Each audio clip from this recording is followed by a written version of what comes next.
कि हीरोइन लक्ष्मीबाई कंगना हो जाती है, इनका पत्रकार वो साला 2 कौड़ी का अर्नब गोस्वामी देशद्रोही वो इनका राष्ट्रीय पत्रकार हो जाता है। इनके साथ जितने थे, इनका साला गोडसे को मारने वाले जो सबसे पहला आतंकवादी था देश का, जिसने राष्ट्रपिता महात्मा गांधी को मारा, तो इनके आदर्श ऐसे ही लोग हैं। ये जो धरती पुत्र उनको आतंकवादी कहने की इनकी मानसिकता, ये जब देश का आज़ादी की लड़ाई लड़ रही थी तब भी ये संघी जो है अंग्रेजों के तलवे चाटते थे, और आज भी इनकी वही हरकत है, वही मानसिकता है। इनका राष्ट्रवाद से कोई लेना देना नहीं है, ये देश विरोधी है और हम लोग राष्ट्रवादी हैं, तो ये हम पर इल्जाम लगाते हैं। कहा था कि हम जो है नोटबंदी कर रहे हैं, अगर 49 दिन के बाद अगर पूरे देश को फायदा ना मिले तो मुझे चौराहे पे बुला देना। किस चौराहे पे आया? नोटबंदी का 99% पैसा वापस चला गया, एक भी पैसा काला धन नहीं मिला, इसकी फेल हुई। जीएसटी में ये फेल हुआ। 6 साल पहले 2014 में यही मोदी चिल्ला करके कहते थे कि हम 2 करोड़ रोजगार देंगे। आज 45 साल के निचले स्तर पर बेरोजगारी देश में चली गई है। कहाँ पे आया? इसकी जो भी बात झूठी, विश्वास करने लायक देश में हर तरीके प्रधानमंत्री लोगों ने देखे, तेज तर्रार भी देखे, किसान भी देखे, बुद्धिमान भी देखे, लेकिन इतना झूठा प्रधानमंत्री अभी तक लोगों ने नहीं देखा। ये इतना झूठ बोलने वाला आदमी है और कहता मेरी बात पे विश्वास कर लो।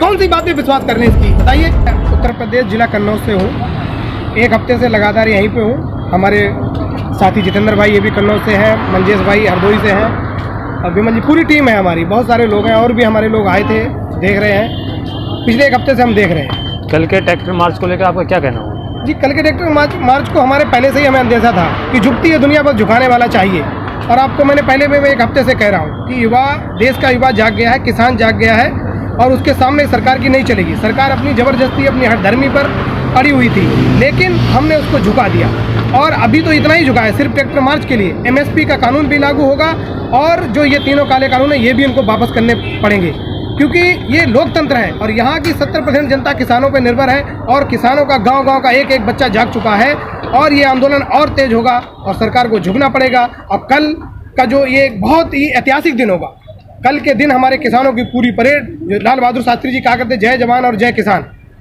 तो उसी तरीके से कल जवान और किसान दिल्ली की शान को बढ़ाते हुए अपनी परेड निकालेंगे, अपनी मांग को रखेंगे, और उसको पूरी देश नहीं पूरी दुनिया देखेगी, और इस मोदी सरकार को झुकना पड़ेगा। नहीं, संशोधन के लिए तो सरकार बोल रही है कि संशोधन कर देंगे।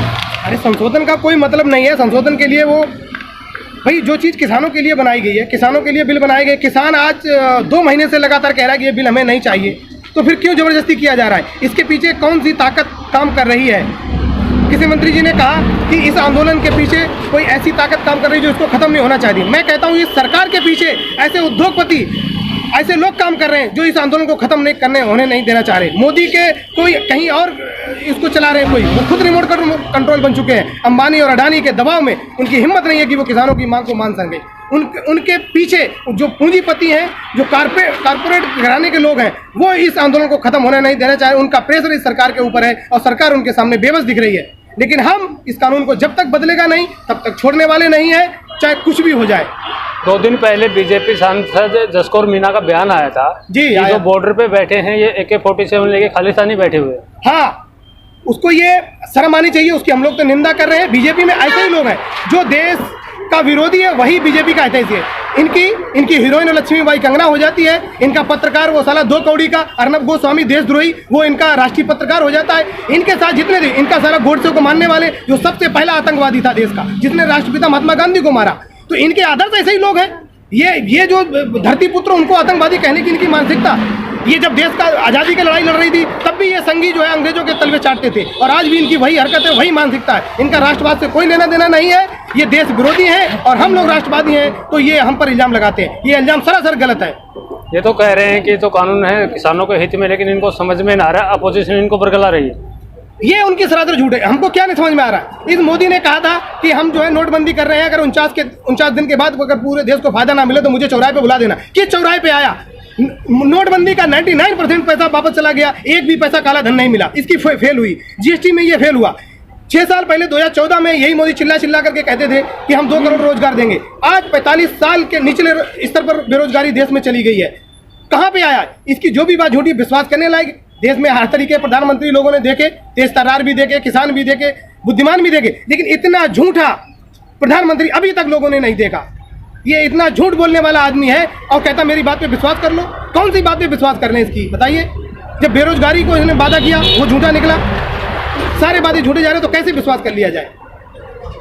अभी तो सरकार बैकफुट पे नहीं आ रही है, कहीं ना कहीं किसी दबाव में है कि ये कह रही है कि हम कानून वापस किसी ले नहीं सकते, लेकिन इनमें जो भी आपकी मांगे हैं जायज उनमें संशोधन कर देंगे। नहीं, मतलब क्या है भाई, क्यों संशोधन? हम तो, हमारे लिए किसानों के लिए आंदोलन है, किसानों के लिए बिल है, किसानों के फायदे के लिए है, और किसान कह रहा है कि नहीं है। संशोधन किस बात का?